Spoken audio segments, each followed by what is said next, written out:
So National Gallery Singapore opened in the year of 2015, so that is the year of SG50 when Singapore celebrated their 50th birthday. We are actually at the crossroads of, of this 50-year milestone.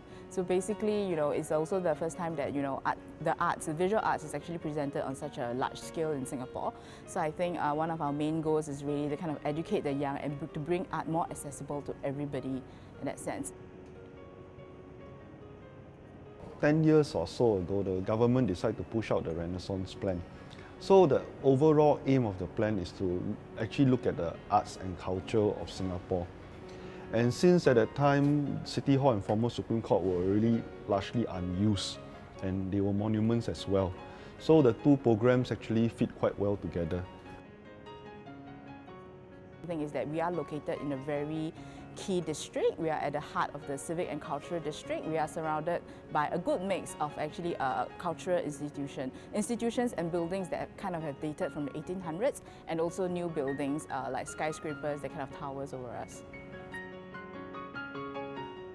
Another important space that we conserve is the City Hall chamber.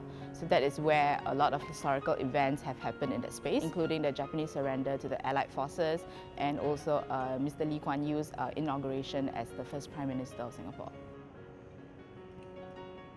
A lot of important cases were tried at Supreme Court. I don't know whether you all remember the case of Anthony Le, where he hired a teenager to murder his wife.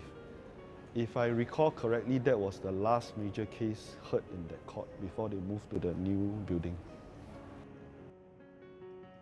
So an interesting thing in the National Gallery Singapore is that we have a secret time capsule within the gallery.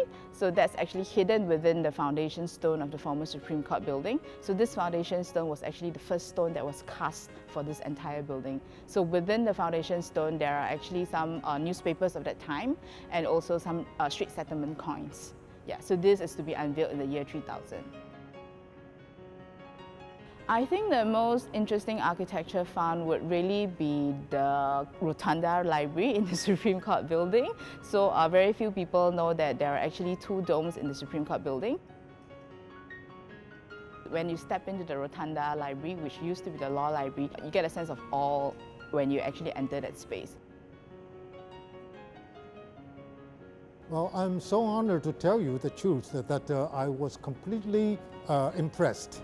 I've been to quite a few different museums and galleries, and this building over here is a miracle, that it combines the beauty of shine and the shades.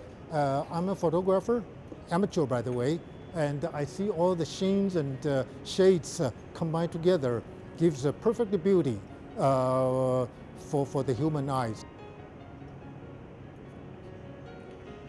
I think one of the main challenges we had for this gallery was really the addition of all the new structure, the new architecture, and how we could sensitively add them into the existing fabric of the building. And an example could be like, if you look at this tree structure right here, this is one of the new addition, which was one of the 5 new tree structures we have in the entire gallery. And the reason why the tree structure was added was because of its efficiency.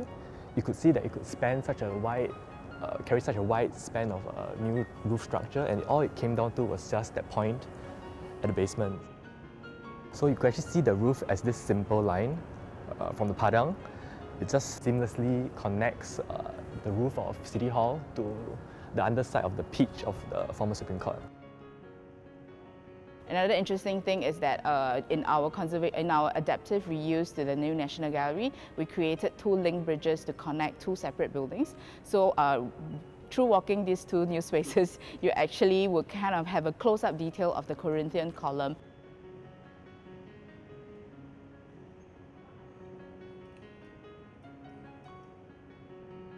We are able to create a center where we bring the different aspects of Southeast Asian art together and then really have a dialogue.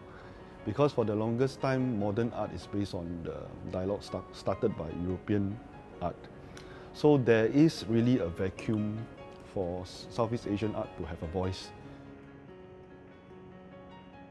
We are also striving to kind of build global connections, like allowing people to understand more about, Singapore and Southeast Asia art, which is kind of unprecedented in a sense.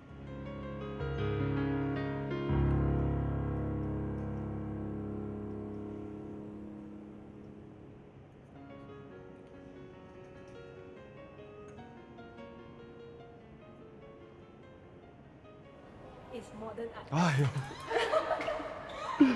That's why I never do this. Okay.